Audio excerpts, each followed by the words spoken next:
வெற்றிவேல்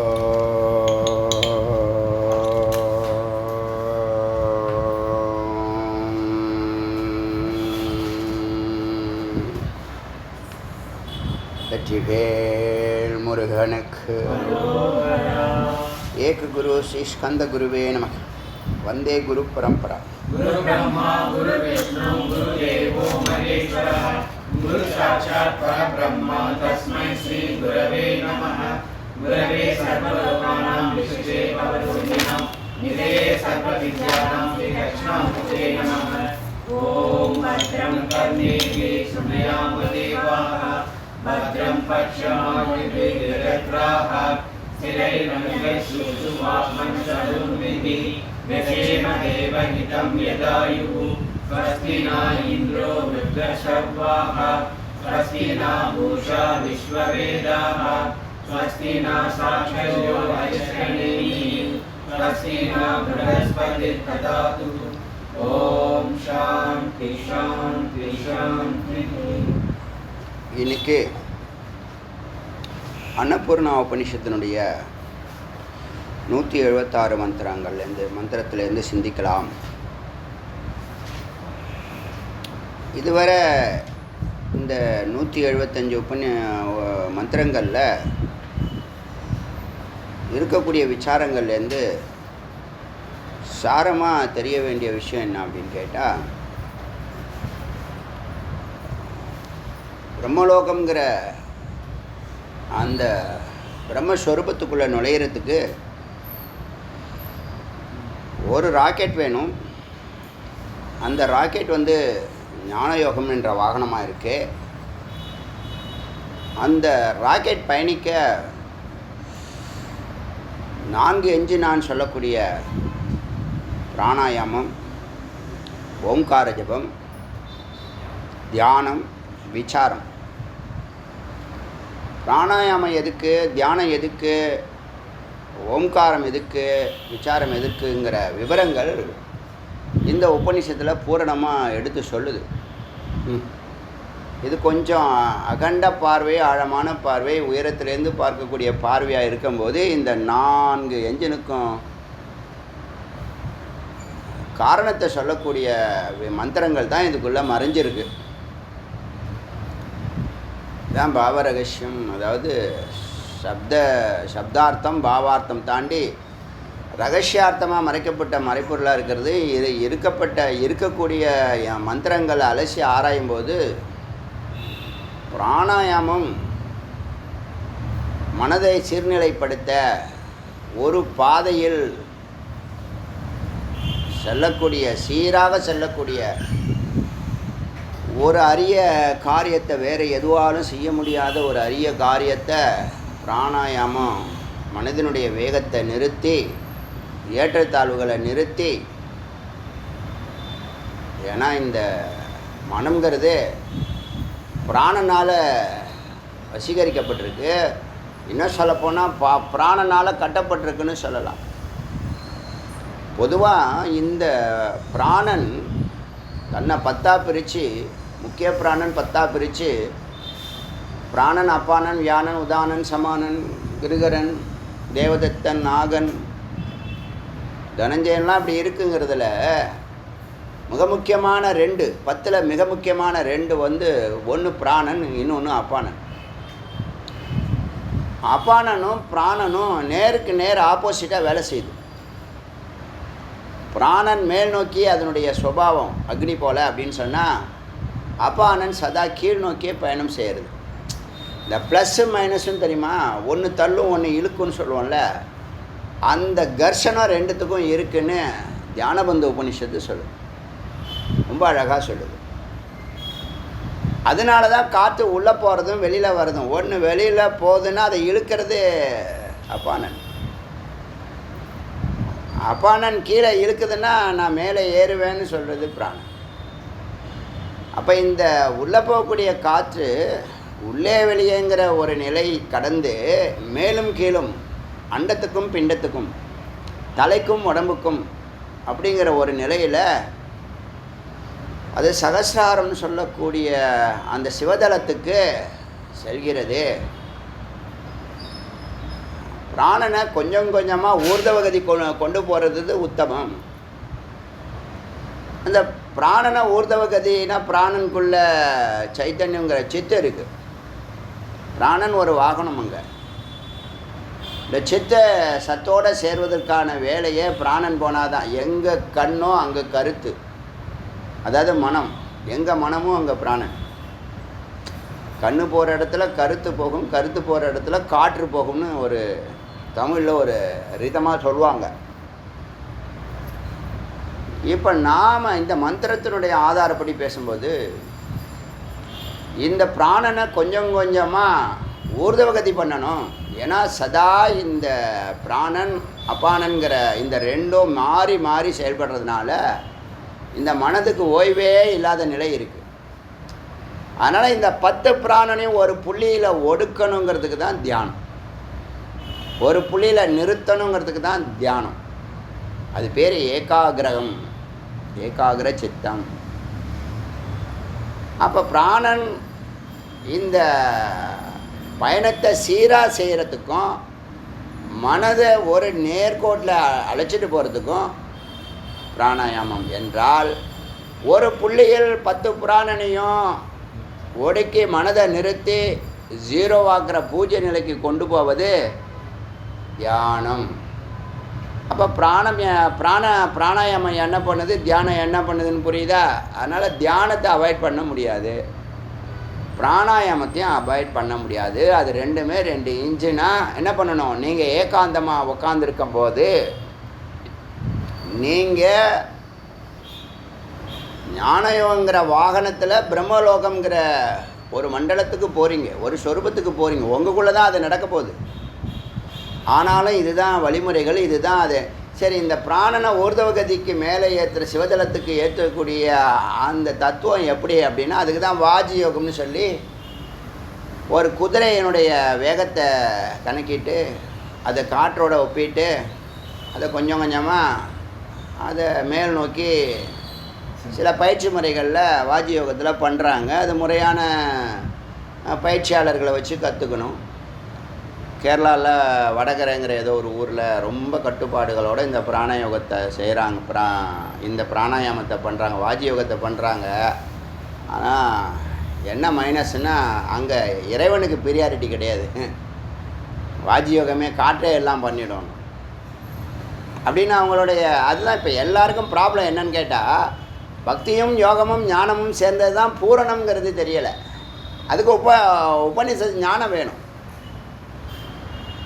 நான் ரொம்ப ரொம்ப ரொம்ப ஆச்சரியப்படுற விஷயம், இந்த உலகத்தில் எங்கும் இல்லாத விஷயம் இந்த உபநிஷத். இது ஒரு அமிர்தம், இதுக்குள்ளே எல்லாம் இருக்குது. இந்த சூக்ஷ்மம், இந்த அமிர்தம் முதல்ல இந்தியர்கள் பருகணும், அதுக்கப்புறம் மற்றவர்களுக்கு கொடுக்கணும். இது ரெண்டுமே இல்லாமல் யாரோ ஒருத்தவன் தேடுறான், கோடியில் ஒருத்தவன், அவன் அதை நல்லா அனுபவிக்கிறான், அவன் ஜீவசமாதி ஆகிறான், இல்லை சித்தி ஆகிறான், இல்லை சமாதி ஆகிறான், அவனோட போயிடுது. அதுக்கப்புறம் இது யாருக்குமே இல்லாமல் போகிறதுல என்ன லாபம்?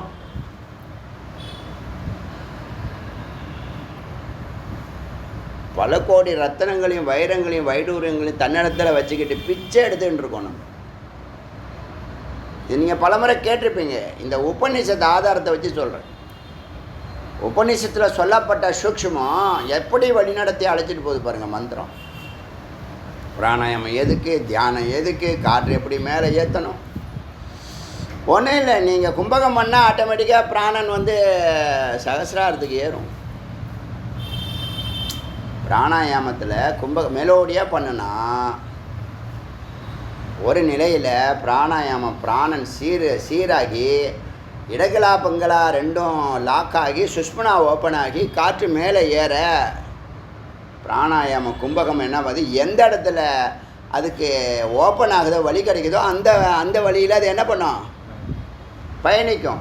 பிராணன்னு சொல்கிறா அது மேலே தான் ஏறுங்கும்போது அது ஆட்டோமேட்டிக்காக இந்த சித்தா ஊர்தவகதிக்கு அழைச்சிட்டு போகுது. இதுதான் ஈஸி மேதான். இன்னும் சொல்லப்போனால் உங்களுடைய சகசிராரத்தில் தலை உச்சியில், சிகரம்னு சொல்லக்கூடிய உச்சியில் உங்களுக்கு ஒரு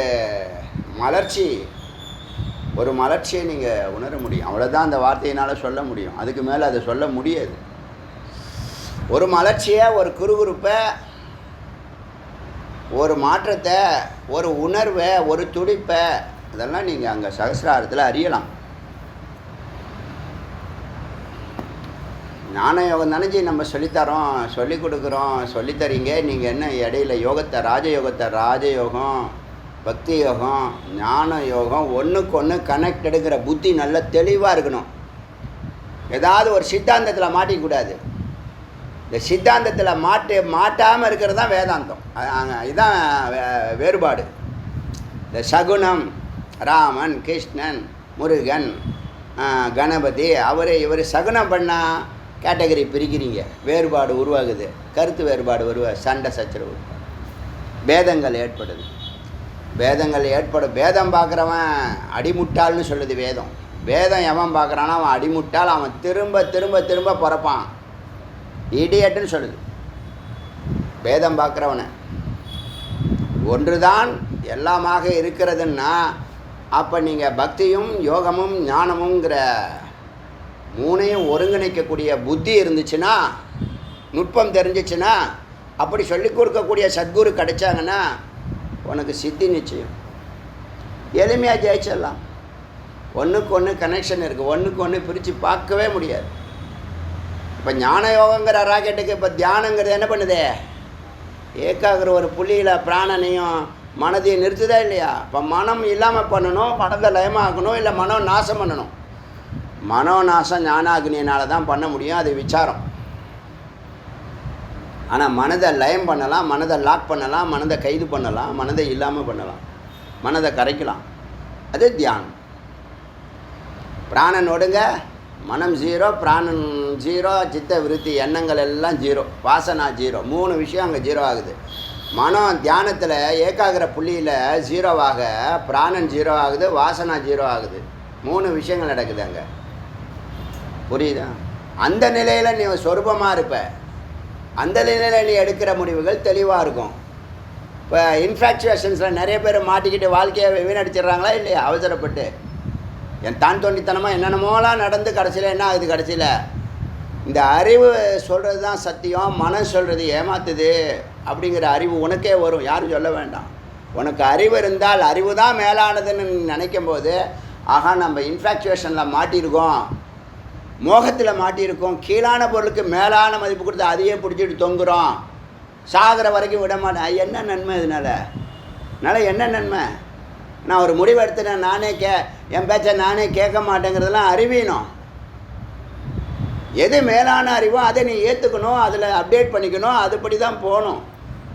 5th ஸ்டாண்டர்ட் படிக்கும்போது 5th ஸ்டாண்டர்ட் டீச்சர் நல்லா சொல்லித்தராங்க, சூப்பர் டீச்சர், எங்கள் டீச்சர் இவங்க மேலே இன்னும் யாருமே இல்லைன்னு தோணும். ரைட்டு. 8th படிக்கும்போது 8th டீச்சர் எங்கள் கிளாஸ் டீச்சர் எங்களை ரொம்ப முக்கியம்னு தோணுவீங்க. 10th படிக்கும்போது, +2 படிக்கும்போது, காலேஜ் படிக்கும்போது உங்கள் அறிவு நிலை மேலே ஏற ஏற உண்மை வெளிப்பட, உண்மை எனக்கு தெரியும், ஆனால் நான் தவறு தான் பண்ணுவேன், ஆனால் நான் ஒரு முடிவை எடுத்துகிட்டு அந்த முடிவை நான் மாற்றிக்கவே மாட்டேன் அப்படின்னா உன்னோட அறிவு கட்ட ஜீவன் இந்த உலகத்தில் எதுவுமே கிடையாது. அப்போ நீ எதுக்கு படிக்கிற? படிக்கவே வேணாம. சிகரம் ஏறணும்னா அப்டேட் பண்ணிக்கணும். நல்லா புரிஞ்சுங்க. நீ எவ்வளோ பெரிய மகா ஞானியாக இருந்தாலும் பிரம்மஞானம் இருந்தால் நீ எடுக்கிற முடிவுகள்லாம் கிளிக் ஆகிடும், டக்குன்னு கிளிக் ஆகிடும். பிரம்மஞானம் இல்லைல்ல, அது வரைக்கும் நீ அப்டேட் பண்ணிக்கிட்டே வரணும். புரியுதா சொல்கிறது? சூக்ஷ்மம். அதனால் நான் ஒரு முடிவு எடுத்துட்டேன், மாற்றிக்க மாட்டேங்கிறது அறியாமை. அதே மாதிரி யுத்தத்தை விட்டுவிட்டு 4 பேர் ஏறி மிதிச்சுட்டு அவனை சாகடிச்சிட்டு கூட நான் மேலே ஏறேன், எனக்கு வெற்றி தான் முக்கியம், ஜெயிக்கிறது தான் முக்கியங்கிறது தான், அதுவும் அறிவீனம். மக்கள் வேணால் கைத்தட்டலாம், ஈன்னு சிரிக்கலாம், ஆஹா ஓகன்னு சொல்லலாமே தவிர சினிமாவில் தான் இதெல்லாம் ஒர்க் அவுட் ஆகும், லைஃப்பில் ஒர்க் அவுட் ஆகாது. அப்போல்லாம் நடந்தால் வாழ்க்கையே நரகமாக போயிடும். அதனால் விரைந்து பிரம்மஞானத்தை அறியணும். பிரம்மஞானம் உங்களுக்குள்ளே வந்துடுச்சு, ஞானம் பிறந்துடுச்சு, அகம்பிரமாஸ்மி உணர்வு வந்துடுச்சுன்னா அப்போ நீ எடுக்கிற முடிவுகளை மிகச்சரியாக இருக்கும். அதுதான் இங்கே சொல்லுது, க்ளீனாக சொல்லுது. அது வரைக்கும் நீ என்ன பண்ணணும்? படிப்படியாக லேர்ன் பண்ணிக்கிட்டே இருக்கணும், கிரகிச்சிக்கிட்டே இருக்கணும். இப்போ பிராணாயாமம் சொல்லியாச்சு, தியானம் சொல்லியாச்சு, அடுத்த ஓங்காரம் சொல்லியாச்சு. அது எங்கே? அதுதான் டார்கெட்டு. அதுதான் எங்கே அழைச்சிட்டு போகுது? சத்துக்கிட்ட அழைச்சிட்டு போகுது. நீ தியானம் பண்ணினா, நீ இறைவனை அன்பாக பார்த்தாலும் சரி, அறிவாக பார்த்தாலும் சரி, ஆனந்தமாக பார்த்தாலும் சரி, அமைதியாக பார்த்தாலும் சரி, குளிர்ச்சியாக பார்த்தாலும் சரி, அவர் எங்கே இருக்கார், அவரை நான் எங்கே போய் பார்ப்பேன், அவரை எங்கே தேடுவேன், நீ கவலைப்பட வேண்டாம். பூர்வ மத்தியா, சகசிராரமாக, ஹிருதயமாக, எங்கே வேணாலும் தொடர்பு கொள்ளலாம். ஓங்காரம் ஜபிச்சுன்னா அது கரெக்டாக எங்கேருந்து வந்துச்சோ அங்கே அழுத்திட்டு போயிடும். ஓங்காரம் எங்கேருந்து வந்துச்சுன்னா அது நடுவுலேருந்து வந்தது. நடுங்கிறது ஹிருதுன்னு பேர். அது பூர்வ மத்தியும் நடுன்னு சொல்லலாம், ஹிருதயத்தையும் நடுன்னு சொல்லலாம், சகசிராரத்தையும் நடுன்னு சொல்லலாம்.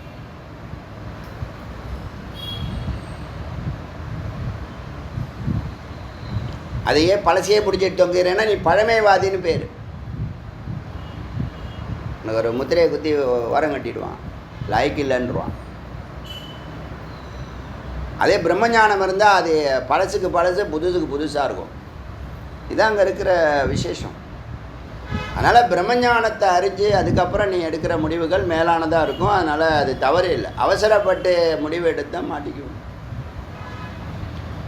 இங்கே அந்த விஷயத்தை மூன்றாவது விஷயமாக சொல்லக்கூடிய ஓங்காரம் அந்த சொரூபத்துக்கு அழைச்சிட்டு போகுது. அதுதான் டார்கெட் பண்ணுது, அதுதான் ஜிபிஎஸ். புரியறதுக்காக சொல்கிறேன். ஒரு டார்கெட் பண்ணி டிரைவருக்கு கொடுக்குறீங்கல்ல, இந்த கோயில் எங்கே இருக்குன்னு போடுங்க ரூட்டு, அந்த ரூட்டை கொண்டு போய் கரெக்டாக சேர்க்குற ஜிபிஎஸ் வந்து அந்த ஓங்காரம் கரெக்டாக அழைச்சிட்டு போகும். மூணாச்சா பாபநாசம் பண்ணும், இல்லை இகத்தினுடைய ஐஸ்வர்யங்களை கொடுக்கும், மோட்சதாயக்குன்னு சொல்லக்கூடிய பரம்பொருளோடு சேர்க்கும்.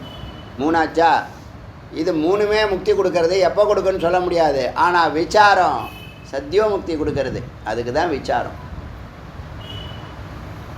நம்பு, நாளைக்கு தரேன், வெள்ளிக்கிழமை தரேன், இன்றைக்கி புதன்கிழமையாக இருக்குது, நான் கொடுக்கக்கூடாது, நாளைக்கு தான் கொடுக்கணும், அந்த கதையெல்லாம் அங்கே விசாரத்தில் கிடையாது. விசாரத்தில் அறிவு, ஆராய்ச்சி,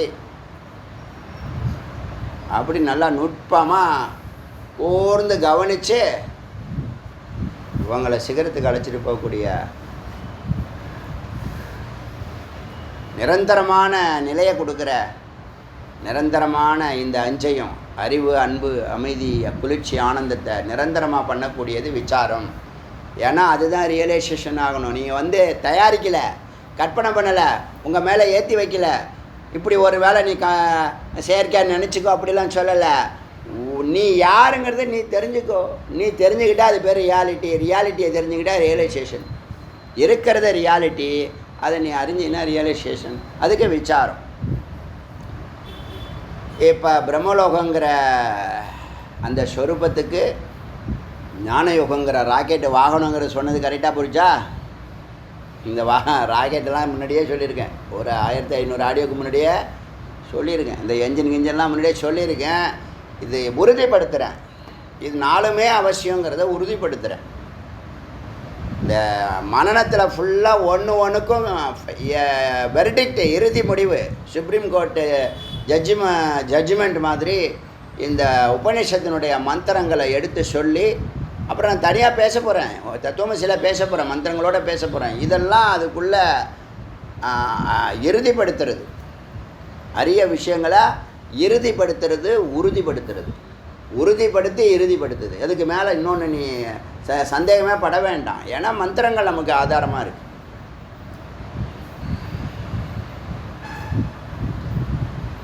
இப்போ இந்த 176வது மந்திரத்தில் நேற்று வரைக்கும் அம்மனம், அமனம் அப்படின்னு சொன்னோம். அமனம்னா மனமற்ற நிலையில் நீ எடுக்கிற முடிவு கரெக்டாக இருக்கணும். எப்படிங்கிறத இங்கே சொல்லுது. எது பாவனா மாஸ்தாய, இந்த மனமற்ற நிலையை அடைந்தவன், எது அபாவசிய பாவனம், எதா எதா எத்யதா வஸ்து தர்சித்துவம். உனக்கு ஒரு பொருளில் பற்றோ விருப்போ வெறுப்போ இல்லாமல் ஒரு பொருளை பார்க்குறேன்னு வச்சுங்களேன், ஆசையோ வெறுப்போ இல்லை, ராகமோ துவேஷமோ இல்லை, அப்படி ஒரு நிலையில் இருந்து மனம் அம்மனமாக இருக்குது. அம்மனம் மனமற்ற நிலையில் இருக்குது, அம்மனமாக இருக்குது. அந்த நிலையில் எடுக்கிற பார்வை இருக்குல்ல, பார்க்குற பார்வை, அந்த பார்வை வஸ்துனுடைய ஒரிஜினாலிட்டியை காமிக்கும். கயிறை கயிறாக காமிக்கும், கயிறை பாம்பாக காமிக்காது. இன்ஃபேக்சுவேஷனாக என்ன? ஃபேக்டை மறைச்சி அது காமிச்சிக்கிட்டு இருக்கு. ஃபேக்டை ஒரிஜினலை உண்மையை மறைச்சி பொய்யை உண்மையாக காட்டுது. அதான் இன்ஃபேக்சுவேஷன். அந்த வயசில் அந்த அறிவில் எடுக்கக்கூடிய முடிவுகள் சரியாக இருக்குமா? அப்போ இங்கே என்ன சொல்லுதுன்னா, நீ பற்று இல்லை, ராகம் இல்லை, துவேஷம் இல்லை, அந்த நிலையில் உனக்கு மனம் இல்லை, அதனால் பற்று ராகம் இல்லை, அதனால் நீ ஒரு வஸ்துனுடைய தர்சனம், மெய்ப்பொருள், ஒரிஜினாலிட்டி உனக்கு தெரிய வரும். அந்த நிலை அச்சித்தம், அமனம்ங்கிறவ தான் அச்சித்தம் பயன்படுத்துது. அச்சித்தம் உச்சத்தை, அதை தான் அச்சித்தம்னு சொல்கிறாங்க. சர்வம் அந்தக பரித்யஜ்ய சீத்தலாசியவதி யதே. எப்போ நீ எல்லாத்தையும் விடுறதுக்கு தயாராக இருக்கியோ, இந்த உபாதிகள் எத்தனை பொருட்களை பார்க்குற அத்தனை பொருளும் வேணும்னு சொன்னல, அதெல்லாம் நிற்காது, அது வேண்டான்னு நீ நினைக்கும் போது, சர்வம் அந்தக சகலத்தையும் எப்போ ஒருத்தன் விடுறானோ அப்போ சீத்தலா உள்ள குளிர்ச்சியை அவன் அறிகிறான். விருத்திஸ்தாம் தது சித்தம் அசத்து. அவனுக்கு ஆசைகளுக்குள்ளே இருந்தாலும் செயல்படலை. அந்த நிலையை தான், ஆசை இருந்தாலும் அந்த சித்தமானது, அந்த மனமானது அசத் ரூபம், சத்தாகாது, அசத்தாக தான் இருக்கும். அது வடிவம் பெறாது, உரு பெறாது, செயல்படாது. அசத் ரூபம் உதாகிருத்தம். புரியுதா? ஆசைகளை உள்ளே இருந்தாலும் வேண்டாங்கிற ஒரு மறுப்பு நிலை இருந்துச்சுன்னா அங்கே அச்சித்த நிலை ஏற்படுது. அது வடிவம் பெறாது, செயல்படாது. மனம் இருந்தால் தான் பற்றோம். நல்லா புரிஞ்சுங்க. மனம் ஒன்றுன்னு இருந்தால் தான் போய் பிடிக்கும். மனம் எப்படி வந்துச்சுன்னா, ஒரு சங்கல்பம் உருவாயிடுச்சு. அதுக்கு முன்னாடி ஒரு பொருளை ஒரு முறை பார்த்து 2 முறை பார்த்து சிந்திக்க ஆரம்பித்து சங்கல்பான ஒரு பாடு என்னவாகுது? மனம் உற்பத்தி ஆகுது. மனம் உற்பத்தி ஆனோடனே எது தனக்கு தேவையோ அது போய் பிடிக்கும். அப்புறம் அதை எனக்கு சொந்தமாக்கணுங்க, அதை அப்புறம் அனுபவிக்கணுங்க, அப்புறம் அதை நான் கண்டினியூ பண்ணுவாங்க, அப்புறம் ஒரு நாளைக்கு அது வேண்டாங்க. இது அன்றாட நடக்கிற நிகழ்ச்சி. அப்போ இவ்வளோ பொருள் வாங்கினீங்களே, திருப்தியாக இருக்க வேண்டியது தானே? பொருளில் போகமும் கிடைக்கும், அல்பம் துக்கம் கலந்தது, அதிருப்தியானது. இல்லைன்னா ஏன் இவ்வளோ வெரைட்டிஸ் வாங்குறீங்க? அப்போ மனம் இல்லைன்னால் பற்று இல்லை. முதல்ல அதை புரிஞ்சுங்க. மனம் இருந்தால் தான் போய் பிடிக்கிறது. ராகம் ஏற்படுறது, துவேஷம் ஏற்படுறதுலாம் மனம் இருந்தால் தான். இதெல்லாம் நடக்குது. இதெல்லாம் சரி பண்ணுறதுக்கு தான் நமக்கு சூக்ஷ்மத்தை நோக்கி போகிறோம். இதெல்லாம் மேலோட்டமாக உங்களுக்குள்ளே என்ன நடக்குதுங்கிறத எடுத்து சொல்லிகிட்டு இருக்கு மந்திரம். இவ்வளோ டீட்டெயிலாக சொல்ல எந்த உபநிஷத்தும் இந்த அளவுக்கு சொல்லலாம் மனதை பற்றி. நம்ம ஒரே வார்த்தையும் தியானம் பண்ணியா மனம்லாம் இல்லாமல் போய்ட்டுன்னு சொல்லுவோம். விசாரம் பண்ணியா மனம் சுத்தமாக அறிவு இல்லாதது, அதை நம்ம இக்னோர் பண்ணிவிடுவோம். அறிவற்றவங்களையெல்லாம் அறிவு சேர்க்காது, தெரியுமில்ல? அறிவோடு தான் சேரும். அதோடைய பயணம் மேல் நோக்கி, இதோடைய பயணம் கீழ் நோக்கினா எப்படி ஒன்றா சேரும்? நேர் ஆப்போசிட். ஆனால் ஒன்றுக்கு ஒன்று இழுத்துக்கிட்டு இருக்கும். அதான் மேலும் கீழே உள்ளே வெளியே. அதனால தான் காற்று உள்ளே போகுது, மூச்சு உடம்புக்கு தேவையானது. இதே பிராணன் மேலே போகும்போது இந்த உடம்புக்கு காற்று தேவையில்லாத மாதிரி அங்கே என்ன பண்ணும்? குளிர்ச்சி ஆனந்தத்தை அனுபவிக்கும் தலைக்குள்ள. இது கொஞ்சம் கொஞ்சமாக நடக்கும். நீங்கள் எந்த முயற்சியும் பண்ண வேண்டாம். நீங்கள் சத்தை நினச்சிட்டு உக்காந்துருந்தா போதும்.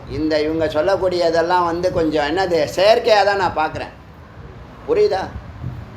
அதுவாக ஏற வேண்டிய விஷயத்த நீ பிடிச்சி இழு, அதை மூச்சை பிடிச்சி அமுக்கு அப்படிங்கிறதெல்லாம் என்னது? இது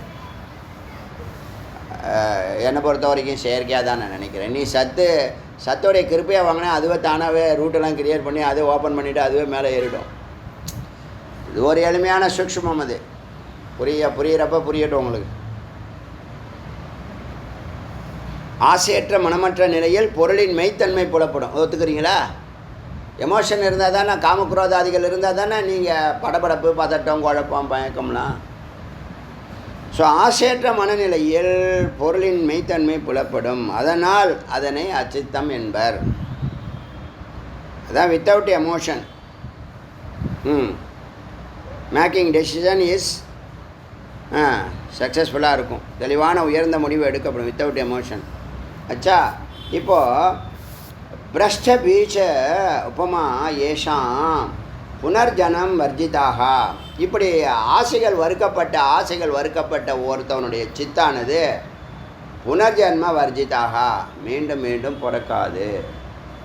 இப்போ ஞானத்தில் என்ன பண்ணுது, அந்த ஆசைகள்லாம் நெருப்பு வச்சு அதெல்லாம் போட்டு வறுத்துடுது. வேர்க்கடலை இருக்குல்ல, அதை மண்ணில் எண்ணெய் சட்டியில் வச்சு மண்ணை போட்டு மண்ணோட சேர்த்து வறுத்து மண் சூடாக்குறதுல வறுத்து அதுக்கப்புறம் கொண்டு போய் புதைச்சி வைங்களேன், செடிக்குதான் முளைக்குதான் பார்க்கலாம். வறுத்த வேர்க்கடலை, பச்சை வேர்க்கடலை போட்டிங்கன்னா முளைச்சிரும். பச்சை வேர்க்கடலையை அந்த மேலே உள்ள தோலை எடுத்துட்டு அந்த பருப்பு இருக்கு இல்லையா, அந்த பருப்பை நீங்கள் இதுக்குள்ளே போட்டிங்கன்னா, ஒரு ஜான் கேப்பில் போட்டிங்கன்னா செடியாயிடும். சரி, வாசனா ரசனா ஹீனா ஜீவன் முக்த. எப்போ ஒருத்தவனுக்கு வாசனா இல்லையோ, சுவை இல்லையோ, விருப்பம் இல்லையோ, பதிவுகள் இல்லையோ, அப்போ அவன் ஜீவன் முக்தன் என்று சொல்லப்படுகிறான். எந்த வாசனையும் இல்லை. வாசனை இருந்தால் தான் கண்டபடி சிந்திப்பேன், அது பின்னாடி போயிடுவேன். இப்போ என்ன பிரச்சனைன்னா, சிந்தித்த உடனே அப்படியே பின்னாடி போயிடுது. அது பின்னாடி வாசனா பின்னாடி வரக்கூடிய வாசனை விட்டு கவனிக்கணும். இது வருது, எங்கேருந்து வருது, எப்படி இந்த எண்ணம் வந்துச்சு எனக்கு, நாளையிலேருந்து கிரிவலம் ஆரம்பி அப்படின்னு சொன்னால் இந்த எண்ணம் எங்கேருந்து வந்துச்சு, பராவாகு ஈஸ்வர சங்கல்பம் டக்குன்னு செயல் பண்ணோம். நாளையிலேருந்து விளக்கு பூஜை ஆரம்பி சொன்னாரா இல்லை? நீங்கள் பார்த்து தானேங்க இருக்கீங்க எல்லோரும். டக்குன்னு சொல்கிறோமா இல்லையா? இப்போ 70 பேர் விளக்கு பூஜையில் உட்காடுறாங்க. ஆச்சரியமாக இருக்கா இல்லையா? ஒரு வருஷம் கூட இன்னும் ஆகலை. என்ன நீங்கள் மெனக்கட்டிங்க, என்ன நம்ம தலையில் சுமந்துடும் ஒன்றும் கிடையாது. பராவாக எல்லாம் ஈஸ்வர சங்கல்பத்தை டக்குன்னு புரிஞ்சுக்கிறது. சுவாமி சொல்கிறாங்களா இல்லையா, நான் அப்பயே சொல்கிறேன்னா இல்லையா, அது நடக்குதா இல்லையா, இதான் விஷயம். கூட இருந்தால் தானே தெரியும் என்ன நடக்குது, எப்படி பண்ணுறாருன்னு.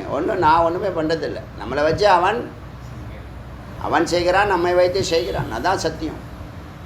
இது கர்மயோகம், ஒரு விதத்தில் கர்மயோகம். இதில் லாப நட்டம்லாம் நம்மளை தொடாது, விருப்பு வெறுப்பு நம்மளை தொடாது, ராகத்வேஷம் நம்மளை தொடாது, பாவ புண்ணியம் நம்மளை தொடாது. நம்ம எதுவுமே அதில் விரும்புறது எல்லாமே. முருகப்பெருமான் விருப்பப்படுறாரு, நம்ம கூட இருக்கணும், அவ்வளோதான். நம்மளால் முடிஞ்ச ஏதோ சின்ன சின்ன வேலைகளை செஞ்சால் செய்வோம். தைரியம் கொடுக்கணும், நம்பிக்கை கொடுக்கணும். இந்த அடியார்கள்லாம் செய்வாங்க, நம்ம அவங்களுக்கு சப்போர்ட்டாக இருந்து அவங்களுக்கு என்ன தோணுன்னா, ஏதாவது ஸ்ட்ராட்டஜி வந்தால் ஜி பார்த்துக்குவாங்க, ஏதாவது ப்ராப்ளம் வந்தால் ஜி பார்த்துக்குவாங்க, ஏதாவது இதுன்னா ஜி நிற்பாங்க அப்படிங்கிற ஒரு நம்பிக்கை கொடுத்தா போதும். அந்த நம்பிக்கை நான் இல்லை, முருகப்பெருமானுடைய நம்பிக்கை நம்ம மூலியமாக அவர் செயல்படுத்துகிறாரு. அப்போ எல்லா உலகத்தில் உள்ள எல்லா வேலையும் அவர் தான் செய்கிறாரு, அவருக்கு அதான் செஞ்சுட்டுருக்காரு. நாம் சொல்கிறத செய்யணும். ஒன்று நீ செய்வியா செய்ய மாட்டியா கேட்கும். செய்யலாம், செய்யாமல் இருக்கலாம், வேறு ஒன்றையும் செய்யலாம், அதுக்கான பலன் உண்டு உனக்கு. சொல்கிறத செஞ்சால் நல்லது, வேறு ஒன்று செஞ்சால் விபரீதமாக செஞ்சால் ரொம்ப ஆபத்து. இதுதான் நடந்துட்டுருக்கு இந்த உலகத்தை. துக்கங்கிறது என்னங்க, விபரீதமாக பண்ணிட்டுருக்கேன். நேச்சுரலான ஒரு லைஃப்பை விட்டுவிட்டு விபரீதம் பண்ணால் அது இடித்து நேர்மையான வழியில் உன்னை கொண்டு வருது, வேறு ஒன்றும் கிடையாது. துக்கங்கிறது செயற்கை.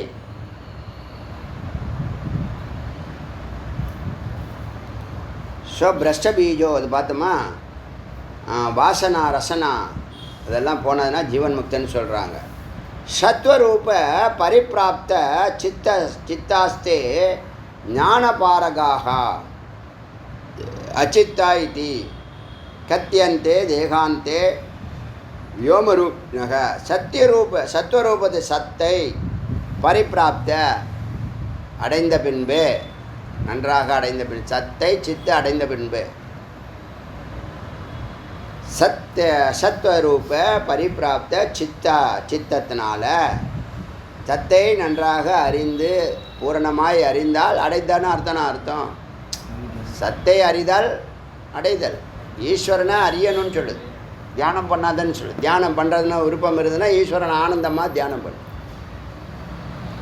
தியானிக்கிற பொருள் அல்ல அவர், விசாரிக்கிற பொருள். ஏன்னா விசாரிக்கிற பொருள் நீ. உன்னை நீ தியானம் பண்ணுறங்கிறது தவறு, உன்னை நீ அறியணுங்கிறது தான் மெய். இது புரியுதா? ஏன் அவரை தியானம் பண்ணுன்னு சொல்லுது? அவரை தியானம் பண்ணாத விசாரம் பண்ணுன்னு. விராட்டை தியானம் பண்ண சொல்லுது, மகாவிஷ்ணுவை தியானம் பண்ண சொல்லுது. ரெண்டு பேரும் தேய பிரியம் காரிய பிரம்மம். இவர் ரெண்டுத்துக்கும் காரணமான ஈசன் அவர்தான். நீ அவர்தான் சித்து. அவரை நீ அறியணும். ஒன்றை நீ அடையிறதில்ல, ஒன்றை நீ அறியணும். வெளியில் இருந்தால் அடையலாம், தியானிக்கலாம், கவனிக்கலாம். ஒன்றை நீ கவனிக்கிறதில்ல, ஒன்றை நீ அறியணும். நீ யார்? நீ அமைதி. நான் ஏன் இப்போ துக்கமாக இருக்கேன்? நீ ஆனந்தம். அப்போ ஏன் நான் துக்கமாக இருக்கேன்? நீ அமைதி. நான் ஏன் பரபரன்னு இருக்கேன்? நீ குளிர்ச்சி. நான் ஏன் எப்போ பார்த்தாலும் சூடாகவே இருக்கேன்? ராக்கெட்டை கேட்டாங்க. ராக்கெட்டை போய் ஹெலிகாப்டர் கேட்டுச்சான், என்ன நீ மட்டும் இவ்வளோ ஸ்பீடாக போகிற? உன்னுடைய ஸ்பீடுக்கு யாருமே வர முடியலன்னு. பின்னாடி உனக்கு நெருப்பு வச்சா தெரியும். ராக்கெட்டு பழைய ஜோக்கு.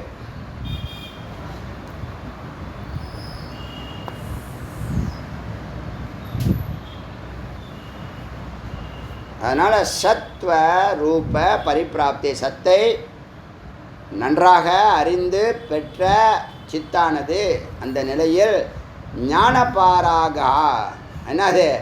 இந்த சம்சாரத்தை அறிவால் கடந்து விடுகிறது. சம்சாரம் இல்லை. சம்சாரம் இல்லைன்னா ரொம்ப நல்லதுன்னு சொல்கிறாங்கன்னா என்ன அர்த்தம்? உலகம் இல்லைன்னு சொன்னால், உனக்கு பார்வை இல்லைன்னு சொன்னால், அதை பற்றி சிந்தனை இல்லைன்னு சொன்னால், வாசனை இல்லைன்னு சொன்னால், செயல் இல்லைன்னு சொன்னால், கர்மா இல்லைன்னு சொன்னால், பாவ புண்ணியம் இல்லைன்னு சொன்னால், துக்கம் சுகம் இல்லை, நிம்மதி. அப்பாடா, பேசாமல் வீட்டிலே இருந்துக்கலாம். எப்போ சொல்லுவான்? 60 வயசில் சொல்லுவான். 30 வயசில் என்ன சொல்லுவான்? இந்த சம்சாரத்தில் உள்ள எல்லா பொருளையும் எங்கள் வீட்டுக்கு வாங்கிட்டு வரணும் அப்படி சொல்லுவான். 60 வயசில் ஒரு பொருளை எனக்கு வேணாம், என்னை விடுங்க, நான் போகிறேன்ப்பான். போகமாட்டான், சொல்லுவான். சில பேர் எத்தனை ஜென்மம் எடுத்தாலும் நான் போகவே மாட்டேன்பான். அவனையெல்லாம் எப்படி மனநத்துக்கு கொண்டு வர போகிறேன்னு எனக்கு ஒன்றுமே புரியலை. ரொம்ப சிரமமான விஷயந்தான். சிரவணத்திலே இருக்கிறாங்க. நான் கடைசி வரைக்கும் நான் கேட்டுக்கிட்டே இருக்கேன் கதை. உங்கள் கதையை நீங்கள் சொல்லிக்கிட்டே இருங்க. நான் மனநமே பண்ண மாட்டேன், ஒரு நாளும் சிந்திக்கவே மாட்டேன், ஒரு டவுட்டும் கேட்க மாட்டேன். 2000 ஆடியோன்னா 20,000 ஆடியோ போட்டால் கூட எங்களை உங்களால் மாற்ற முடியாது அப்படின்னு இருந்தால் என்ன பண்ணுறது? யாருக்கோ எங்கேயோ ஏதோ ஒரு ஜீவன் என்ன பண்ணும்? முக்தி பெறும்.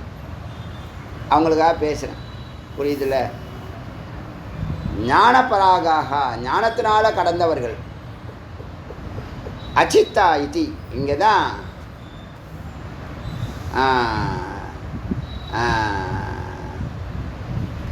அச்சித்தா அச்சித்தா இது கத்தியந்தே தேகாந்தே. சித்து இல்லாத நிலையில் நீ சொரூபம். இப்போ தேகம் போயிடுச்சுன்னு வச்சுங்களேன். இப்போ இந்த இடத்துல அச்சித்து, சித்து இல்லை. எந்த இடத்துல சித்து இல்லை? சித்து சத்தாயிடுச்சு. எங்கே? சித்து தன்னை சத்தை நன்றாக அறிந்ததனால் சித்து சத்து ஒன்றாகி ஜீவ ஈஸ்வர ஐக்கியமாகி அத்வைதமானதுனால சித்து இல்லை. அதான் அச்சித்தா. அச்சித்தம் இல்லை, அச்சித்தா. அந்த நிலையில் சித்து இல்லை என்பர் கத்தியத்தே. சரி, சித்து இல்லை. சரி, அப்புறம் தேகாந்தே, சரீரம் இருக்கிற வரைக்கும் சித்து இல்லை. சித்து யாரோட இருக்குது? சத்தோடு இருக்குது, பரம்பொருளாக இருக்குது. அது செயல்பாடுகள் எல்லாமே அதிசயமாக இருக்குது, ஆச்சரியமாக இருக்குது. எல்லாமே லெஜெண்டரி ஒர்க்காக பண்ணுது, தொட்டது தொடங்குது. சரி, தேகாந்தே எது வரைக்கும்னா தேகம் பிராரப்தம் முடிகிற வரைக்கும், தேகத்தை விடுற வரைக்கும். என்னைக்கு பிராரப்தம் முடியுதோ தேகத்தை அது விடும் இல்லையா? அப்படி தேகாந்தம் வியோம ரூபினக. இங்கேயே சொல்ல அகத்தின்னு சொன்னோம் இல்லையா? இவங்களுக்கு ஞானிகளுக்கு அதோ கதியும் கிடையாது, ஊர்தவ கதியும் கிடையாது, தூமர கதியும் கிடையாது, அர்ச்சிச கதியும் கிடையாது. அகதி, அகதி. என்னவா இருப்பாங்க? பிரபஞ்சமாக எங்குமா கலந்து நிற்பாங்க. அந்த பெரிய வட்டமாக இருப்பாங்க. சிவவெளி ஒளின்னு சொல்கிறோம் இல்லையா? சிவபரம்பொருளாய் பறந்து விரிந்து எது ஒன்று எல்லாவற்றுக்கும் அப்பால் இருக்கிறதோ அதுவாகி நிற்பர். அங்கே தான் ஆகாஷ சரீரம் பிரம்மம். பார்க்குற ஆகாயம் பிரம்மத்தினுடைய சரீரம். அந்த ஆகாயத்தில் அவர் ஆகாயமாக கரைந்து மறைந்து நிற்கிறார். வேல் பூஜையில் ஒரு வருஷத்துக்குள்ளேயே இந்த ஆகாசம் வந்து பூமியில் தெரியும். நம்ம விளக்கு ஏற்றுறோம்ல இந்த பஞ்சகலை, அதில் வந்து ஆகாயம் தெரியும், மேகங்கள்லாம் அதில் தெரியும். ரொம்ப நாளாக எதுக்கு ஆகாயம் தெரியுது ஆகாயம் தெரியுது ஆகாயம் தெரியுது அப்படின்னா ஒரு நாள் மந்திரம் கிடச்சிது. ஆகாஷ சரீரம் பிரம்மம். சுவாமி வந்து ஆகாயமாக தான் அப்பியரன்ஸ். அதனால தான் சிதம்பர ரகசியம் சொன்னாங்க. அப்படியே ப்ளூ கலரில் மேகங்களோட எத்தனை ஃபோட்டோ இருக்குது, 1000 ஃபோட்டோ இருக்குது. இன்றைக்கி நீங்கள் பார்க்கலாம். சுவாமி வராங்கன்னா என்னவா அது ஆகாய தத்துவத்தை காமிக்கிறாங்க.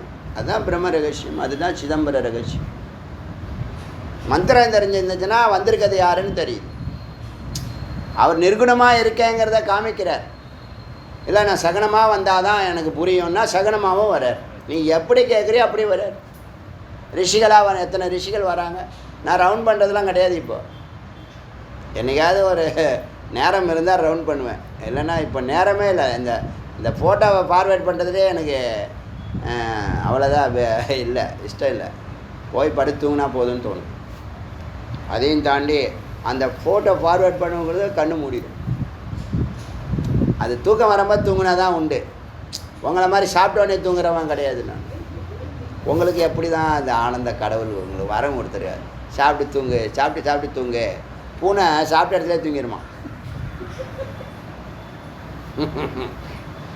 இருட்டாக இருக்கக்கூடாதான் அதுக்கு.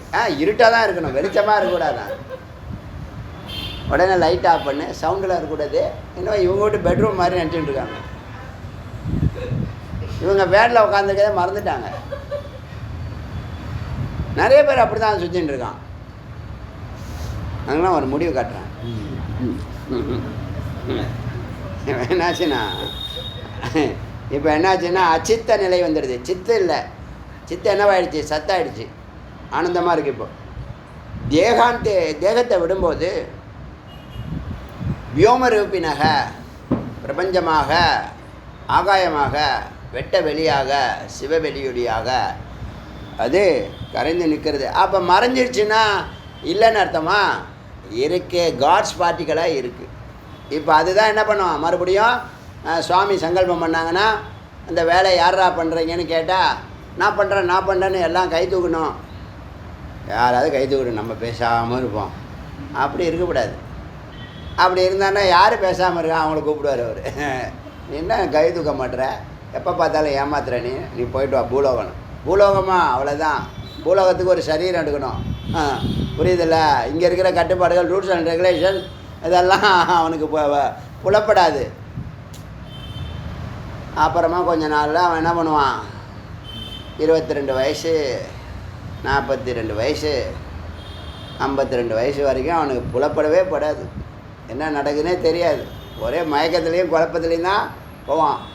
பிரம்மஞானம் இருக்கிறதுனால இதெல்லாம் செய்ய வேண்டாம் அப்படின்னு நினப்பான். ஆனால் சம்சாரம் விடுமா? சம்சாரம்னா உலகம். சம்சாரம்னா உலகம். என்ன பண்ணோம், அது போய் கடைக்கு போய்ட்டு வாங்குவோம். அவ்வளோதான், முடிஞ்சு போச்சு. சம்சாரம் விடாது.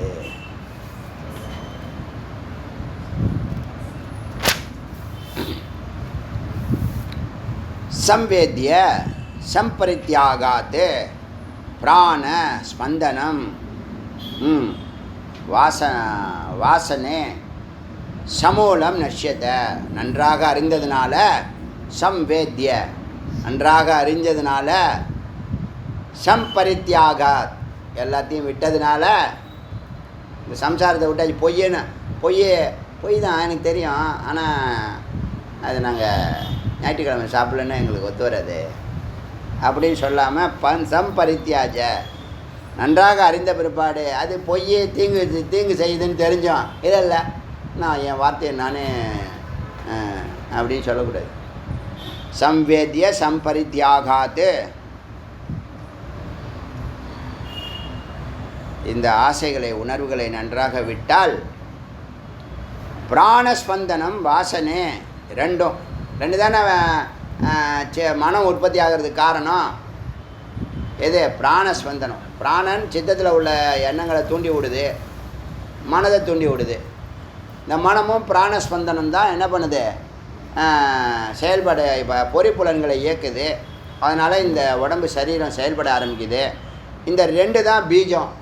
நேற்று முந்தா நாள் பார்த்தோம். அந்த 2 பீஜத்தையும் சம்பிரத்யாக விடுறதுனால க்ஷிப்ரம் மூலாச்சேதாதிவ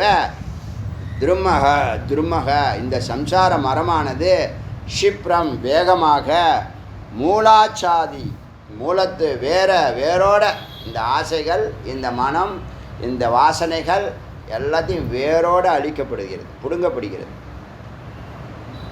இதனால் சங்கல்பம் இல்லாததுனால, ஆசைகள் இல்லாததுனால பதிவுகளும் மனமும் பிராணனும் இல்லாமல் போகிறது. பூர்வ திருஷ்டம் அதிருஷ்டம் வா யதஸ்யாக பிரதிஷ் பாஷதே. முன்னாடி பார்த்த பொருள் இல்லை நிகழ்ச்சி இல்லை ஏதோ ஒரு காட்சி, இதெல்லாம் திரும்ப திரும்ப பிரத்யாபாசம் கற்பனை பண்ணாமல், அதை பற்றி சிந்திக்காமல், சம்விதஸ்த பிரயத்தனேன்னு அந்த அந்த உணர்ச்சிகளை, உணர்வுனா ஆதாரம் சித்து, உணர்ச்சிகள்னால் அது மேலே ஏற்படக்கூடிய எண்ணங்கள், நுரைகள், அலைகள், நிலைகள், அதெல்லாம் பிரயத்தனேன மார்ஜனீயம் முயற்சி செய்து நீக்க வேண்டும். இந்த மாதிரிலாம் நீங்கள் மனதோடலாம் போராட, மனதை நீங்கள் மதிக்கவே கூடாது. எங்கள் பாலிசிலாம், அடியன் பாலிசிலாம் அதான், மனதை மதிக்கவே மாட்டேன். என்ன பண்ணணும்? அறிவுக்கு போயிடணும், துரியத்துக்கு போயிடணும், ஈசன்கிட்ட போயிடணும், அங்கே போயிடணும். காலையிலேயே இந்த குரங்கை என்ன பண்ணிடணும்? ஒரு பிராணாயாமம் பண்ணி சஹஸ்ராத்தில் இருக்கக்கூடிய சர்வேஸ்வரன் திருவடியில் கொண்டு போய் கட்டிடணும். இந்த குரங்கு அங்கங்கே ஓடி பார்க்கும், எங்கேயும் ஓட முடியாது போல். சரி சுவாமி மேலே ஏறலான்னு என்ன பண்ணிடும்? சுவாமி மேலே ஏறிடும். இதுதான் சித்தனுடைய சிறப்பு. புரியுதா? ஒரு பிராணாயாமம் பண்ணும்போது என்ன பண்ணோம்? ஓம்னு சொன்னாலே மேலே போயிடணும், சஹஸ்ராரம் போயிடணும், இங்கேயே இருக்கக்கூடாது. நீங்கள் சொன்ன ஆச்சரியப்படுவீங்க. சில காரியங்கள் அடியன் பண்ணும்போது நேரம், சாப்பாடு, தூக்கம் அதெல்லாம் தானாகவே என்னவாகுது? அந்த காரியம் முடிகிற வரைக்கும் நம்மளை தொடாது, டார்ச்சர் பண்ணாது. நல்லா புரிஞ்சுங்க. பசியாக இருக்குது, தாகமாக இருக்குது, அதாக இருக்குது, இதாக இருக்குன்னு இந்த சத்காரியங்கள் ஏதாவது ஈடுபடுறோம்ல, அந்த காரியம் முடிகிற வரைக்கும் அந்த உணர்வே இருக்காது, சுத்தமாக உணர்ச்சிகளே இருக்காது. இந்த காரியத்தை ஜெயம் பண்ணால் தான் என்னவாகும்? அந்த அக்னியே, ஞான அக்னியே என்ன பண்ணும்? கொஞ்சம் அப்படியே ஸ்லோவாகும். இப்படி தாங்க மேலே ஏறணும், அப்படி தான் மேலே ஏறணும். மெதுவாய் சனைகி உப்பரமேட், கொஞ்சம் கொஞ்சமாக மேலே ஏறி தான் சிகரத்தை தொட முடியுங்க. சிகரம் எப்படி ஏறுறாங்க பார்த்துருக்கீங்களா? இமயமலையை அரை மணி நேரத்தில் ஏறிட்டேன் சொல்ல முடியுமா? எப்படி ஏறுறாங்க தெரியுமில்ல? இன்ச்சு பை இன்ச்சாக ஏறுவாங்க. எல்லாருக்கும் அந்த வாய்ப்பு கிடைக்கிறாது. ஒரு அடி அரை அடியில் இப்படி தான் ஏறுறாங்க. அப்படி தாங்க சிகரத்தை தொட முடியும். வேகமாக போய் என்ன பண்ண போகிற? வேகமாக போகிறல்ல, என்ன பண்ண போகிற? ஒன்று சிக்னலில் நிற்ப, இல்லை அங்கே போய் நிற்ப. டாக்டர் வந்தால் தானே ஒன்று உள்ளே விடுவார்.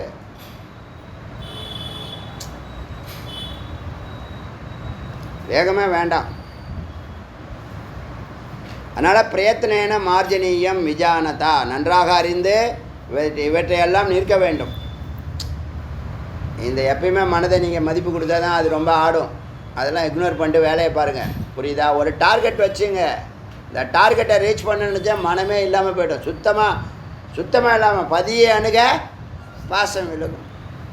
எவனும் பதியை அணுக மாட்டான். டார்கெட்டும் தெரியல, இப்போ இறைவனையும் தெரியலை, ஒரு மண்ணாங்கட்டியும் தெரியல, சம்சாரம் தான் தெரியுது. என்ன பண்ணுறது அவன் நிலமை? அது பின்னாடியே போகிறான்.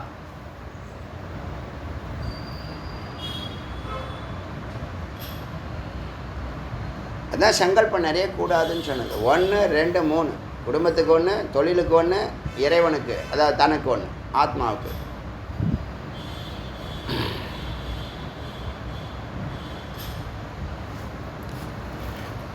தத் மார்ஜன மாத்திரஹி மகா சம்சாரதாம் கதம். அப்படி நீங்கள் அந்த மனதை நீக்கினாதான் இந்த மகா சம்சாரம் என்னவாகும், போய் தொலைக்கும்.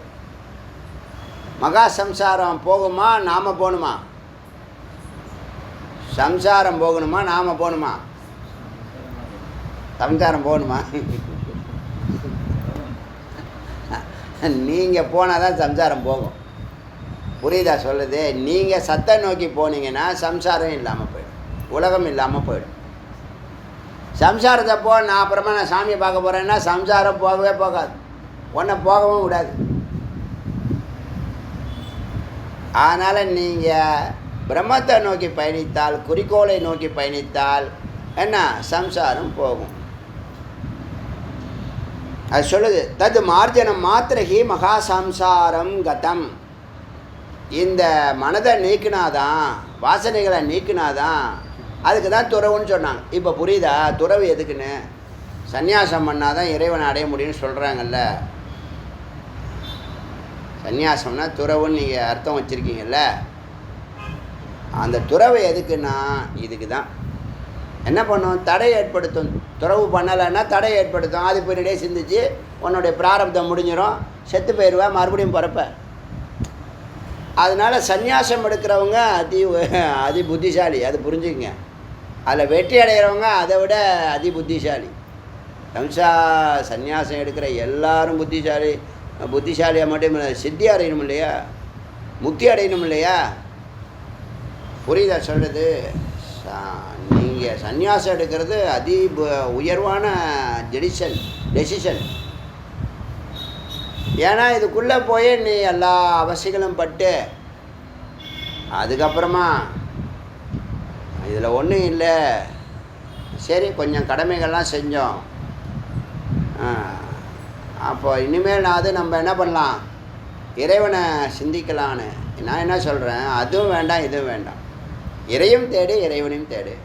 உன்னை சார்ந்திருக்கிற ஒரு 10 பேருக்கு விளக்கேற்று, உன்னை நம்பி வந்திருக்க அந்த சம்சாரத்தை வாழ வை, ஒய்ஃபை வாழ வை, குழந்தைங்களை வாழ வை. அவங்க கண்ணில் இறைவனை பாரு. ஓய்வு நேரம் கிடைக்குதா இறைவனை சிந்தி. இதுதான் எனக்கு சரியாக படுது. எப்படி இருந்தாலும் பல கோடி ஜென்மா நீ பிறந்து வந்திருக்க. ஏங்க உன் கண்ணுக்கு முன்னாடி ஒரு 100 குடும்பம் வாழுதுன்னா உனக்கு மகிழ்ச்சியா இல்லையா? உன்னால் வாழுது, உன்னுடைய பிரபாவத்தினால் வாழுது, உன்னுடைய இன்ஸ்பிரேஷனால் வாழுது. ஏதோ ஒரு கணக்கு வச்சுங்க. அந்த கண்ணில் பார்க்குற மகிழ்ச்சி மேலானதா இல்லையா? மற்றவங்களை சந்தோஷம் பண்ணி பார்க்குறதில்ல மகிழ்ச்சி இருக்கா இல்லையா? அப்படி பார்த்தா சந்நியாசம் அவசியமற்றது அப்படிங்கிறது அடியனுடைய நிர்ணயம். இது பர்சனல். இறையும் தேடு, இறைவனையும் தேடு, அவ்வளோதான் பாயிண்ட். ஏன்னா நீ திரும்ப திரும்ப பிறக்க போகிற. பிறவியே வேண்டாம், ஆனந்தமாக இருக்கிறீன்னா இரு, எனக்கு அது ஒண்டி தான் முக்கியம், வேறு எதுவுமே முக்கியம் இல்லைன்னா நீ சந்நியாசம் எடுத்துக்கோ. ஆனால் சந்நியாசம் ஒரு நெருப்பு. மிகச்சரியாக வாழ்க்கை நடத்தணும். எஞ்சி இருக்கக்கூடிய காலம் இந்த சரீரம் விடுற வரைக்கும் மிகச்சரியாக வாழ்க்கை நடத்தணும். ரொம்ப எச்சரிக்கையாக பயணிக்கணும். இந்த ஜகத்தில் நீ வாழ முடியாது, ஏகாந்தமாக தான் நீ வாழ முடியும். அந்த பக்குவம் இருந்தால் போ, பக்குவம் இல்லாமல் போகாத, அவசரப்பட்டுறாத. அது ஒரு பாயிண்ட் இருக்கட்டும், அது ஒரு பக்கம் இருந்துட்டு போடும்.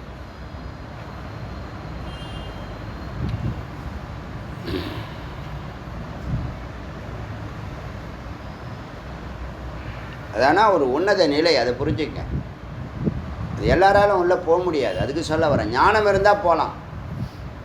ஞானம் இல்லாதவன் ஞானத்தை நல்லா சங்கிரகம் பண்ணிவிட்டு அதுக்கப்புறம் கடைசியாக எடுத்துக்கோ. அது வரைக்கும் இருப்போமா? வாழ்க்கையே முடிஞ்சிடும். போட்டோம். அதனால் தத்து மார்ஜனம், அதை நீக்குவதனால, இந்த ஆசைகள் கற்பனைகள் வாசனைகளை நீக்குவதனால மகா சம்சாரத்தை கடக்கலாம். தத் பிரமார்ஜனம் மாத்திரத்து மோக்ஷம் இத்தியபிதீயதே. அப்படி நீக்கப்பட்ட நிலையை தான் மோட்சம்னு சொல்கிறார்கள். வாசனை மனம், இந்த மனதை நீக்கினா மோட்சம். வேற ஒரே ஒரு வார்த்தை, மனம் இல்லைன்னா நீ மோட்சம். மனம் இருந்தால் நீ கைது, மனம் இருந்தால் நீ கைது, மனம் இல்லைன்னா நீ விடுதலை, முக்தி, முக்தன். தத் பிரமார்ஜனம் மாத்திரம் தோ மோட்சம் வித்திய, அதை தான் அப்படி நீக்கிறது தான் மோட்சம் என்று சொல்கிறார்கள். அஜடோ அஜடோ ஜட, இந்த இது வேறாக இருக்கக்கூடிய, இந்த மரத்துக்கு வேறாக இருக்கக்கூடிய, சம்சாரங்கிற மரத்துக்கு துக்கத்துக்கு வேறாக இருக்கக்கூடிய வாசனைகளை மனதை நீக்கு. அஜடோ, ஜடம் இல்லாமல் செய், வேறு இல்லாமல் செய். கலித்த ஆனந்த ஸ்தியக்தா, இந்த மாறிக்கிட்டே இருக்கக்கூடிய இந்த சுகம், அல்ப சுகத்தை விடு. சம்பேதனோபவ அசம்பேதனோபவ, உணர்ச்சிகளற்றவனாக மாறு. உணர்ச்சி வசப்பட்டன்னு சொல்கிறான்ல, பக்தியில் தான் உணர்ச்சி வசம் ஏற்படணும். அச்சா, உண்மையான பக்தி இருந்தால் உணர்ச்சி வசம் ஏற்படும். பாக்கி எல்லாத்துக்கும் உணர்ச்சி வசப்பட்டீங்கன்னா உனக்கு அறிவு வேலை செய்யாது. எமோஷன் வேலை, மனம் வேலை செய்யும்போது அறிவு வேலை செய்யாது.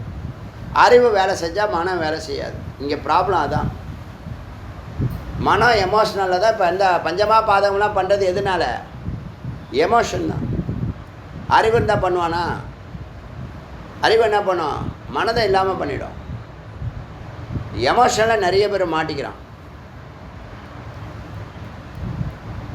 ரசம்னு சொல்கிற 9 ரசம், வீரம், அன்பு, கருணை, நகைச்சுவை, ஹாஸ்யம், இதான் அதான் அதெல்லாம் ஒவ்வொரு ரசம். இதெல்லாம் எமோஷன். உங்களுக்குள்ளே ஒரு ரசம் சுரக்கும், அதை நீங்கள் வெளிப்படுத்துவீங்க. இந்த 9 ரசத்தையும் ஒரு ரசமாக மாற்றணும், ஏக ரசமாக மாற்றணும். அதுதான் சாந்த ரசம். அதுதான் உன்னுடைய ஸ்வரூபம். இந்த பிராணன் இதெல்லாம் நாடிகள் மூலியமாக ஆக்டிவேட் பண்ணுறதுனால வாசனைகள் பின்னாடி போய் ஒரு நேரம் காரசாரமாக இருக்கீங்க, அறுசுவையாக சாப்பிட்றீங்க. ஒரு சுவையை சாப்பிட சொன்னால் 6 சுவை வேணுமா அவருக்கு? இவர் செய்கிற வேலைக்கு 1.25 வேலைக்கு 6 சுவை சாப்பாடு. தாலி, என்னது தாபே, என்னென்னமோ சொல்கிறானே, தாபா, காபா, சோபா, இதெல்லாம் பண்ணிகிட்ருக்கீங்க.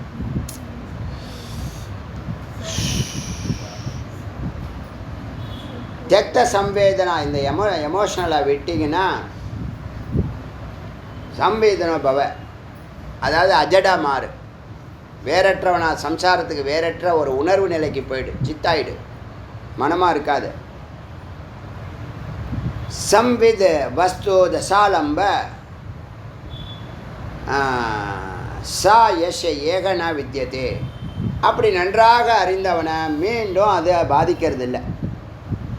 ஸோ அசம்வித் அஜட, அவன்தான்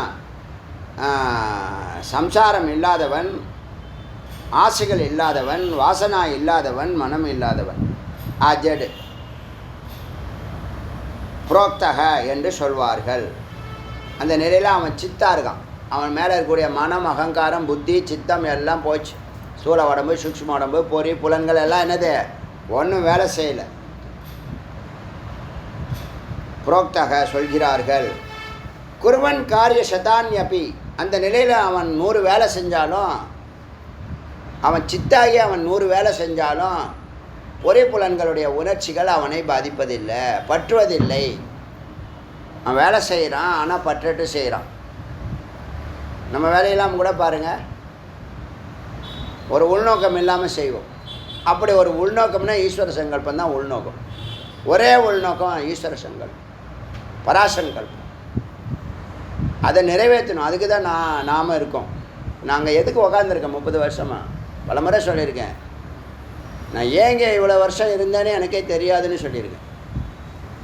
அதாவது ஒரு சொடக்கு போட்டு நம்மளை, அந்த மேஜிஷியன் ஒரு சொடக்கு போட்டு நம்மளை ஒரு செகண்ட், ஒரு குறிப்பிட்ட செகண்ட்ஸு அப்படியே நம்மளை மறந்து செயல்படுவோம் இல்லையா, ஹிப்னாட்டிசம்னு சொல்லுவாங்கள்ல, அந்த மாதிரி சுவாமிநாத சுவாமி ஒரு சொடக்கு போட்டார் போல். நமக்கு எல்லாத்தையும் மறந்தாச்சு. ராஜகோபுரம் கட்டி முடிஞ்சு, வேல் பூஜையெல்லாம் ஆரம்பித்து, வேதாந்த கிளாஸ் ஆரம்பிச்சப்போ விழிப்பு நிலையே வந்துச்சு. நான் யார், எதுக்கு வந்தேன், என்ன செய்யணும், என்ன செஞ்சுட்டுருக்கேன், எதுக்கு இவ்வளோ நாள் இங்கே எப்படி இருந்தேன், இந்த காரியங்கள்லாம் எதுக்கு நடத்தணும், இதில் பல மான அவமானங்களெல்லாம் கடந்து வந்தோம். பல பேர் வாழ்த்தினான், சில பேர் திட்டினான், மகத்தான காரியங்களாக நடந்துட்டுருக்கு. குடும்பம் இப்படி இருக்கு, நான் இப்படி இருக்கேன், எல்லாம் அதுக்கப்புறம் தான் அறிய ஆரம்பித்தேன். ஆச்சரியம். சுவாமியினுடைய திருவிளையாடலாக அடியேன்னு பார்க்குறேன் அந்த விஷயத்தை. நம்ம மேலே வச்ச கருணை. எத்தனையோ கோடி ஜென்மாக்கள் இருக்குது, நம்மளை செலக்ட் பண்ணி பெரிய பொறுப்புகள்லாம் இன்றைக்கி வரைக்கும் தொடர்ந்து கொடுத்துட்டுருக்காரு. நம்ம ஜாதகமாக கேடுகட்ட ஜாதகம், அதை செலக்ட் பண்ணி அவர் விளையாடிக்கிட்டு இருக்கார் சுவாமிநாத சுவாமி. அப்படின்னா எத்தனை கோடி ஜென்மா எடுத்தாலும் நன்றியை திருப்பி சொல்ல முடியுமா?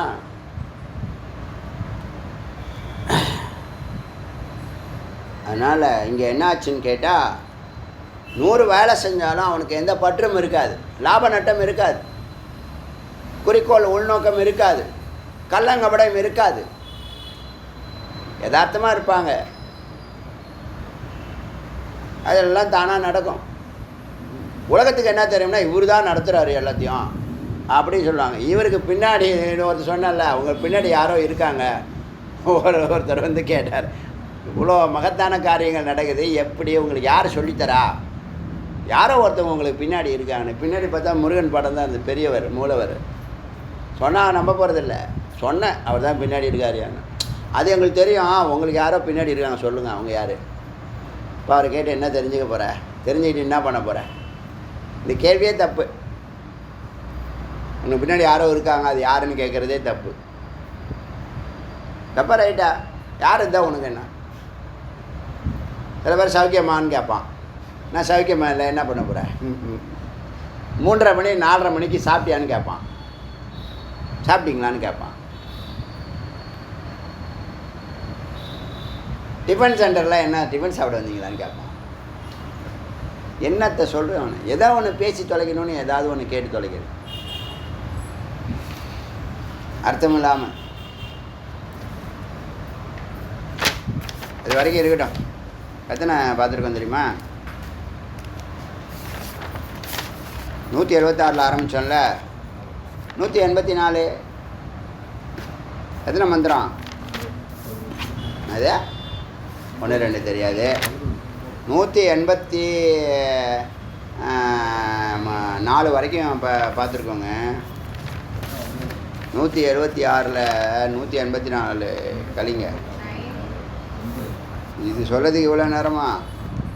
இதுக்கு மேத்தமெட்டிக்ஸ் குரூப் எடுத்து மேஜர் படித்து அருணாச்சல சிவ அருணாச்சல சிவ அருணாச்சல சிவ அருணாச்சல சிவ அருணாச்சல சிவ அருணாச்சல சிவ